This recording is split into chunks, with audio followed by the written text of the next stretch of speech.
Olá, caminhantes, sejam todos muito bem-vindos. Hoje eu trouxe aqui a única, exclusiva, maravilhosa Lia Freitas, que é professora e mestre em filosofia, que tem um canal maravilhoso que é Um Dia Eu Resolvi Pensar, para a gente poder falar sobre os impactos positivos e negativos desse discurso motivacional que está inundando as redes hoje em dia, né?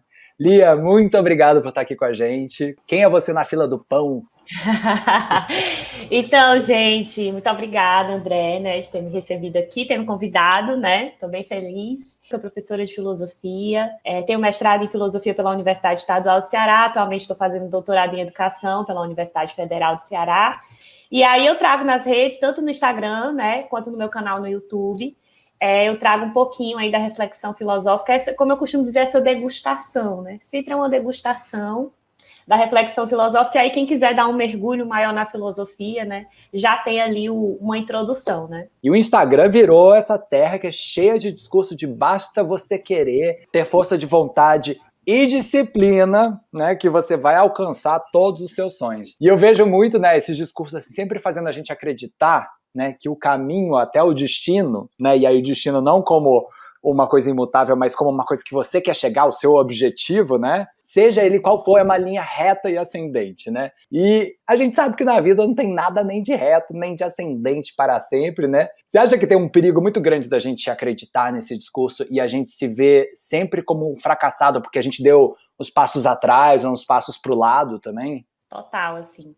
Eu sou uma pessoa que eu não consumo absolutamente nada desse tipo de discurso motivacional, que só fala em direção de você ter metas, objetivos e propósitos e sua vida ser uma correria, uma espécie de corrida atrás disso. Então, eu não consumo isso, mas esse é o espírito do tempo, esse é o espírito de agora. Mesmo que a gente não consuma esses discursos e a gente seja contra eles, a gente até às vezes fica com raiva desse tipo de coisa, porque dá raiva, né? E a gente não consegue se adequar. Mas ainda assim, isso de alguma forma interfere na gente, né? Na nossa psique mesmo. Eu até falo no meu vídeo, né? Ah, mas poxa, eu tô fazendo um discurso para motivar pessoas, né? Isso não é... Qual é o problema disso? Poxa, eu tô motivando pessoas, né? Pois é, mas nenhum discurso é tão inocente assim, né?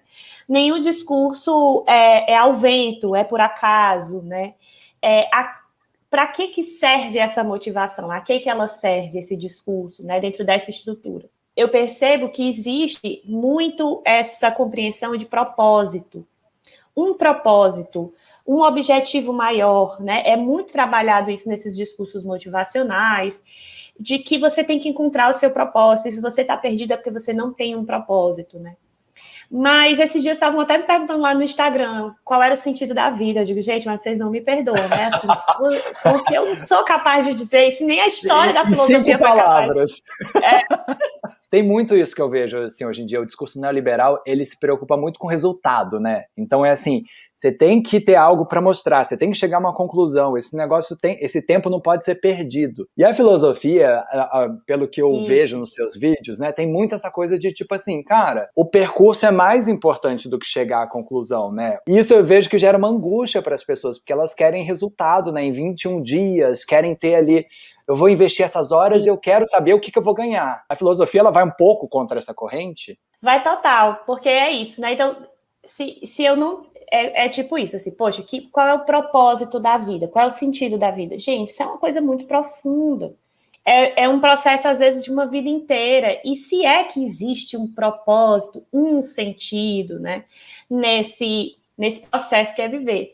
Viver um processo, e processos, eles acontecem dentro de ritmos muito específicos. Cada pessoa tem o seu processo, cada pessoa tem o seu ritmo. E como você falou, é angustiante quando eu não posso viver o meu próprio processo e quando eu interpreto o processo como uma escalada, né? Como uma escada que a cada degrau que eu vou subindo, parece que eu vou alcançando uma etapa melhor.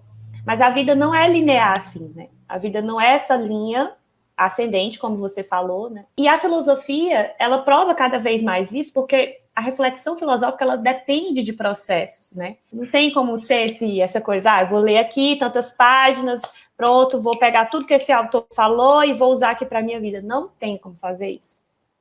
Filosofia é um processo longo. A cada vez que você lê o livro, existe uma dificuldade ali, mas a cada vez que você vai lendo, você vai adentrando em novas perspectivas, algo novo surge para você naquilo dali, e que só vem com o tempo. Assusta, eu confesso, gente, ler filosofia assusta. Você pega um livro de filosofia assim para ler, dá um medinho, porque você não entende nada, você pensa assim, será que eu fui alfabetizado, meu Deus?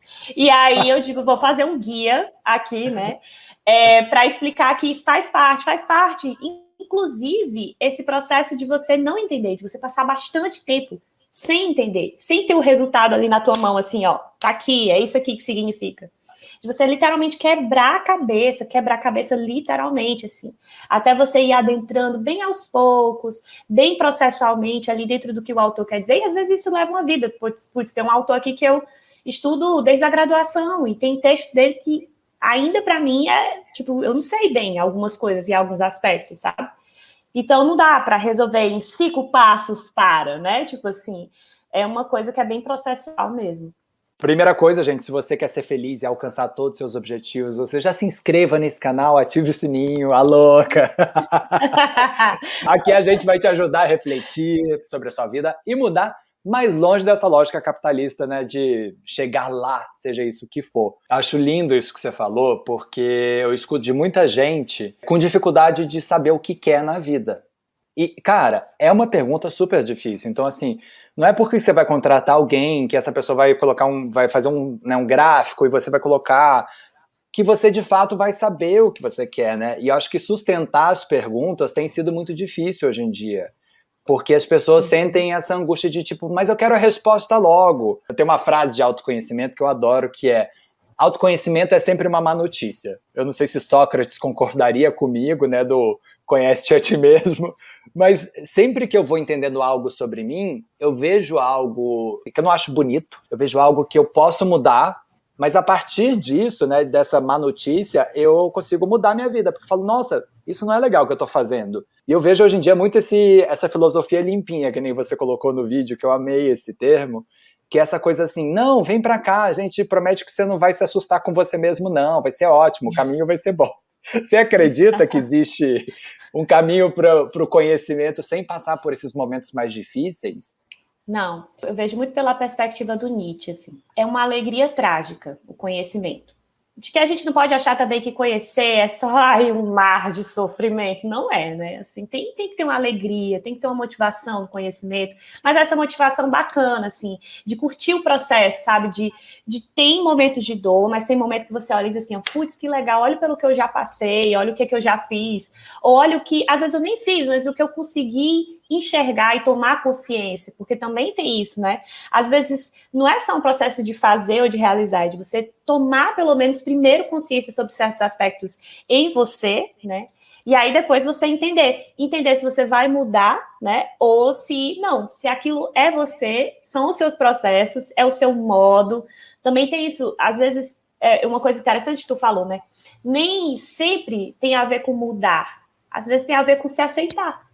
De você dizer, esse é o meu modo, essa é a minha maneira que eu estou aqui há tantos anos fazendo, e por que eu estou lutando contra isso, sabe? Assim, tipo, tem horas que talvez não é uma coisa para você lutar contra, né? Talvez é uma coisa de você aprender a lidar. Então, eu acho que é muito o que o Nietzsche fala, né? Essa alegria diante do trágico. A vida, ela tem esse componente da dor, né? Que essa dor vem da contradição, que a vida é toda hora contraditória, a gente não consegue unificar ela num sentido único e específico. É como se tudo toda hora estivesse se fragmentando para a gente. E é difícil a gente lidar com as impermanências, com as mudanças e etc. E isso gera dor, logicamente. Só que essa dor, ela precisa ser aprendida a partir dessa alegria, né? Dessa alegria de receber a vida como ela é, de dizer, putz, estou vivendo, tá sangrando, mas eu estou vivendo, estou chorando, mas eu estou vivendo, e é isso que é viver. Lógico que na hora, né? É muito lindo eu dizer aqui no entrevista isso, né? Na hora a gente quer morrer, eu sou dramatiquíssima. Eu fico, eu vou aguentar, meu Deus do céu. Mas né? Eu acho que é tão importante, né? A Viviane Mosé, que eu amo também, que é uma filósofa, né, que ela estuda bastante Nietzsche também, né, e eu amo os poemas dela, eu amo tudo que ela faz, e ela tem uma hora que ela fala, o problema hoje é que as pessoas querem o amor, mas não querem a dor, e todo amor tem o seu final, né? Então, mesmo que vocês fiquem juntos pro resto da vida, alguém vai morrer antes, né? Mas, em geral, a gente tem separações, a gente vive lutos dentro do amor. Então, tem esse outro aspecto que a gente não quer muito, porque a gente vive nessa sociedade da positividade, a sociedade paliativa, onde a dor, meu Deus, você não pode sentir dor, né? E, assim, não é que a gente está aqui sendo masoquista, mas, assim, aceitar que existe dor no processo é super importante para as pessoas não se sentirem erradas, né? O amor não é só coisas gostosas, tem muita coisa que tem gosto amargo, né? Que é azedo. A convivência com o outro, como diz o Sartre, o inferno são os outros, né? Não tem como a gente conviver com o outro e passar ileso disso, e ser só flores e unicórnios, né? Não tem como. O Sartre fala muito isso, sobre o olhar, que o olhar do outro tenta sempre nos limitar. E você reconhece no outro algo sobre si também, sempre, né? E mesmo que às vezes os caminhos se cruzem, depois os caminhos se separem por algum motivo, né? É uma experiência, né? De alguma forma, constrói e destrói coisas na gente, né? Assim, e que é importante esse processo de construção e destruição. E a questão toda de que nessa sociedade do desempenho, né? Hoje em dia, é que não dá tempo de sentir dor. Eu não posso passar um final de semana de bad na minha cama chorando, sentindo que a vida não tem sentido algum, né? Não tem como, porque segunda-feira eu tenho que estar intacta para voltar a produzir, entendeu? Então eu já passo o final de semana pensando, eu tô mal e o que eu vou fazer para ficar bem? Só que isso vai virando um ciclo desesperador de ansiedade e no fim das contas a gente não faz nenhuma coisa nem outra, a gente nem curte e a gente nem sofre. E aí a gente fica no limbo. O Bicho Han é que fala, tem um livro dele, eu acho que é Favor Fechar os Olhos, acho que é esse livro, que ele falou uma coisa muito interessante, que o tempo hoje, né, nesse nosso contexto atual, é um tempo atomizado, é um tempo de saltos, não é um tempo de ligação e de processos, né? E esse tempo atomizado, a gente não consegue viver o tempo.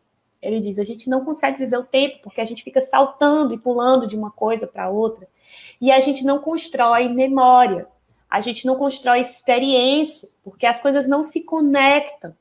Então, é sempre insatisfatória essa experiência, sempre, porque eu não realizo assim, um processo de dizer, pronto, fiz, conectei, sabe, gerei uma experiência aqui para mim, e as coisas parecem que elas vão escapulindo da nossa mão, e aí isso vai gerando ansiedade, vai gerando insatisfação e um ciclo vicioso de buscar mais prazer, mais satisfação e nunca ser suficiente, e aquele buraco ir aumentando dentro da gente. Eu tenho uma curiosidade muito grande de saber, já que você trabalha dando aula, porque quando a gente, que é cringe, era adolescente, a gente tinha muito tempo sozinho, trancado no quarto, né? Que a gente ficava olhando pro teto, escutando música e pensando na vida. Então a gente falava, meu Deus, quem eu sou?